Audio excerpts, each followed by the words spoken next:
दोस्तों, ये कहानी एक पति और पत्नी के सच्चे प्यार की कहानी है। इस कहानी में हमें बहुत कुछ सीखने को मिलेगा। कैसे इन दोनों ने अपने सच्चे प्यार और विश्वास के चलते पूरी जिंदगी एक दूसरे की कमियों को नज़रअंदाज करते हुए एक दूसरे की कमजोरी को अपना ढाल बनाया और कैसे अपने रिश्ते को मरते दम तक निभाया। आइए कहानी की शुरुआत करते हैं। इस कहानी में एक आदमी ने एक बहुत ही खूबसूरत लड़की से शादी कर ली। शादी के बाद दोनों की जिंदगी बहुत प्यार से गुजर रही थी। वो उसे बहुत ही चाहता था और उसकी खूबसूरती की हमेशा तारीफ किया करता था। रागिनी, जब से तुम मेरी जिंदगी में आई हो, जब से तुम मेरी धर्मपत्नी बन के इस घर में आई हो, मेरी तो किस्मत ही चमक गई है। तुम्हारी जैसी खूबसूरत धर्मपत्नी पाके मेरा जीवन तो धन्य हो गया। मैंने आज से पहले तुम्हारे जैसी गुणी और खूबसूरत लड़की कहीं नहीं देखी थी। ये तो मेरा सौभाग्य है कि तुम जैसी लड़की ने मुझ जैसे लड़के को चुना अपने जीवन साथी के तौर पे। सौभाग्य तो मेरा है जी, जैसे आप जैसे होनहार और सच्चे इंसान से मेरी शादी हुई। मैं जानती हूँ आपसे अच्छा जीवन साथी मुझे कोई और मिल ही नहीं सकता था और आप मेरा जीवन भर ऐसे ही साथ निभाएंगे। वो तो हम करेंगे ही। हमने 7 फेरों के कसम जो ली है कि हम मरते दम तक एक दूसरे का साथ निभाएंगे। इन दोनों की खुशियों को किसी की नज़र लग जाती है कुछ महीनों बाद। लड़की जो है वो कुछ महीनों के बाद चर्म रोग से ग्रसित हो जाती है और धीरे धीरे उसकी खूबसूरती भी कम हो जाती है। हे भगवान, ये बीमारी मुझे ही होनी थी। अब इस तरह से मुझे देखकर मेरे पति तो मुझसे प्यार ही नहीं करेंगे। उन्हें मुझसे नफरत हो जाएगी और मैं ये उनकी नफरत बर्दाश्त नहीं कर पाऊंगी। मैं तो मर जाऊंगी भगवान। इससे अच्छा है आप मुझे मौत ही दे दीजिए। ये बीमारी मैं सहन नहीं कर पा रही हूँ भगवान। मेरे पति मुझसे नफरत करने लगेंगे अब। उस लड़की को खुद को इस तरह से देखकर उसके मन में डर समाने लगा कि अब तो वो बदसूरत हो गई है तो उसका पति उससे नफरत करने लगेगा और वो उसकी नफरत कभी भी बर्दाश्त नहीं कर पाएगी। इसी बीच एक बहुत ही बुरी दुर्घटना हो जाती है। एक दिन पति को किसी काम से शहर जाना पड़ा था और इसी काम खत्म करने के सिलसिले में जब वो घर लौट रहा था तब उसका बहुत ही बुरा एक्सीडेंट हो गया। इस एक्सीडेंट में पति ने अपनी दोनों आंखें खो दी।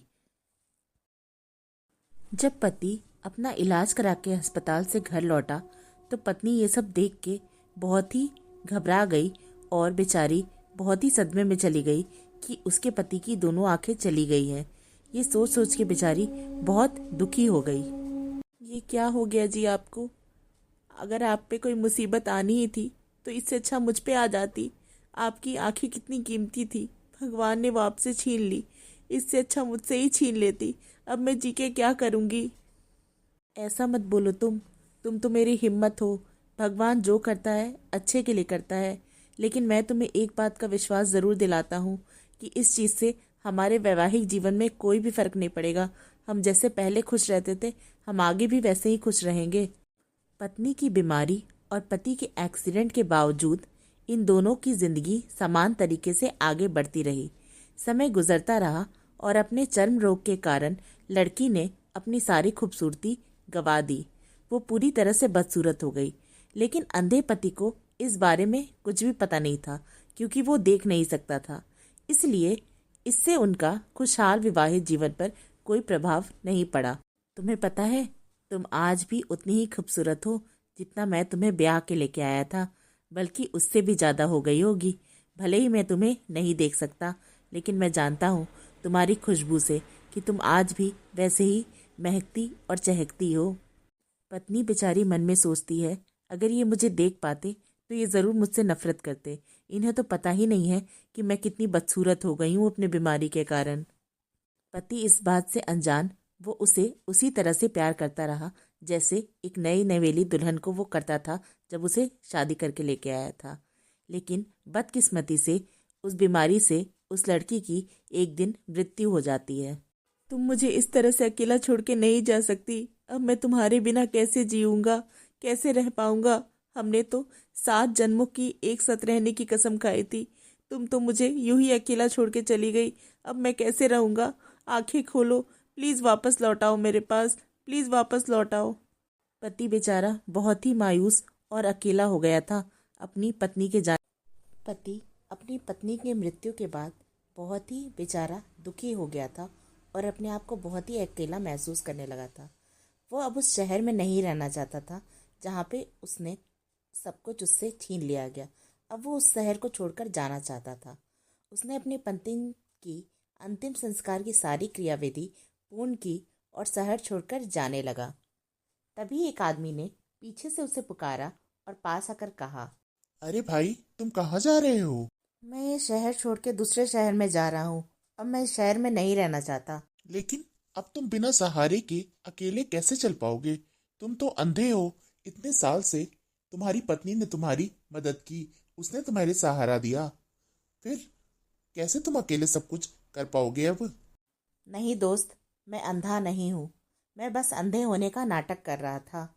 क्या तुम सच में अंधे नहीं हो? क्या तुम सच में नाटक कर रहे थे? हाँ दोस्त, मेरी आंखें बिल्कुल ठीक है।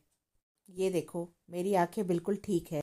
और मैं अंधे होने का नाटक इतने समय से इसलिए कर रहा था क्योंकि अगर मेरी पत्नी को पता चल जाता कि मैं उसकी बदसूरती और उसकी बीमारी को देख सकता हूँ तो वो ये रोग ज़्यादा दर्ददायक हो जाता उसके लिए। वो पहले ही इस दुनिया को छोड़ के चली जाती। इसलिए मैंने इतने साल अंधे होने का दिखावा किया। वो बहुत अच्छी पत्नी थी। मैं बस उसे खुश रखना चाहता था। खुश रहने के लिए हमें भी एक दूसरे की कमियों को इसी तरह से नज़रअंदाज करना चाहिए। वाह दोस्त वाह, तुम तो बहुत ही बड़े महान इंसान निकले।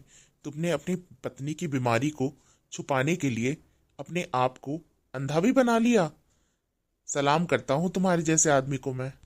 तो दोस्तों, देखा आपने कैसे एक पति ने अपने पत्नी की बीमारी के छुपाने के लिए अपने आप को अंधा बना लिया। तो दोस्तों, इस कहानी से हमें यही प्रेरणा मिलती है कि खुश रहने के लिए हमें भी एक दूसरे की कमियों के प्रति आंखें बंद कर लेना चाहिए। कमियां और खूबियां हर इंसान में होती है, तो हमें कमियां ना देखकर खूबियों को देखना चाहिए। और अगर जो कमियां भी है तो उसे नज़रअंदाज करके एक खुशहाल जीवन जीना चाहिए। अगर आपको भी हमारी ये कहानी अच्छी लगी हो तो प्लीज़ इस वीडियो को लाइक शेयर सब्सक्राइब ज़रूर करें और अपना